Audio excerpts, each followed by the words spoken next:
ستھرا پنجاب والے نے لیا ہے، ایکٹیو لوگ ہیں، صفائی ایسے کر رہے ہیں جو پہلے بڑی رہتی تھی اسمیل ہو رہی تھی، لوگ کچرا پھینک کے ادھر کوڑا پھینکتے تھے، اس دفعہ وہ نہیں ہے اور روڈ بھی صاف ستھرے ہیں اس ٹائم۔ یہ ہم لاہور روڈ پہ جا رہے ہیں، جو ملتان سے لاہور جاتا ہے، جس کو نیشنل ہائی وے بھی کہا جاتا ہے۔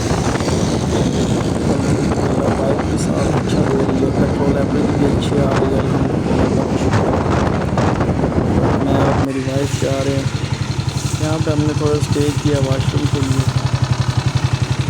بائک کو سٹارٹ رکھا کیونکہ گرم بائک کو فوری بند نہیں کرنا چاہیے، تو میں نے کہا بائک تھوڑی سی دیر سٹارٹ ہی رہے تو بہتر ہے۔ تو میں ساتھ آپ کو اسٹاپ کا دکھا دیتا ہوں کہ یہ دیکھیں لاہور روڈ کے اوپر ہے یہ پیٹرول پمپ، جس پہ ہم نے بریک لگائی ہے۔ تو تھوڑا سا ریفریشمنٹ کے لیے رکے تھے۔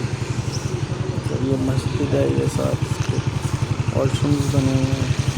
یہ پیچھے باغ ہے، بڑا زبردست ماحول ہے، اس وجہ سے یہاں پر بریک لگائی، چلو تھوڑی دیر بندہ ریفریشمنٹ ہو جائے گی اور ایک اچھا ٹائم گزر جائے گا یہاں پہ۔ اسٹے کرتے ہوئے جائیں گے، ہمارا پہلے ایپیسوڈ میں مائنڈ ہے کہ ہم ملتان سے شور کوٹ جائیں، وہاں پہ اسٹے کریں، اور جب وہاں پہ اسٹے کریں گے پھر وہاں سے نکلیں گے۔ ہم نے ادھر تھوڑی دیر اسٹے کیا، یہ میری گاڑی ابھی تک اسٹارٹ کری تھی، پھر ہم یہاں سے نکل پڑے، پھر ہم نے یہ لاہور روڈ چھوڑ دیا، کبیر والے کی سائڈ پہ روک لیا۔ یہ روڈ کافی بڑی ہے تقریباً، یہ تو کیمرے پہ کھڑا کر رہا ہوں جس وجہ سے آپ کو روڈ بالکل کلیئر نظر آتی ہے، یا اس میں تھوڑی سی زوم کر کے دکھاتا ہوں۔ روڈ کافی اچھا ہے، کہیں جم وغیرہ نہیں ہے، بالکل بھی ایشو نہیں آتا۔ یہ ہم کبیر والے شہر سے نکل کے جھنگ روڈ پہ انٹر ہو گیا، یہ ہم شور کوٹ کی طرف جا رہے ہیں۔ جب ویڈیو بنانی ہوتی ہے تو تھوڑی سی سپیڈ سلو کر لیتا ہوں، ایک ہاتھ سے ویڈیو بنانی ہوتی ہے تو جلدی آسانی سے بن جاتی ہے۔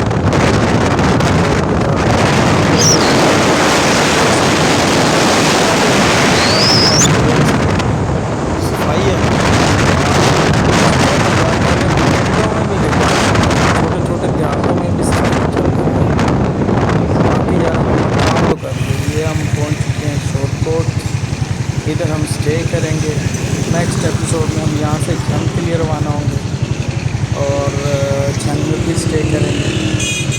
تو تب تک کے لیے خدا حافظ۔ ویڈیو کو لائک کریں، سبسکرائب کریں اور ہمارے ساتھ جڑے رہیں۔ خدا حافظ۔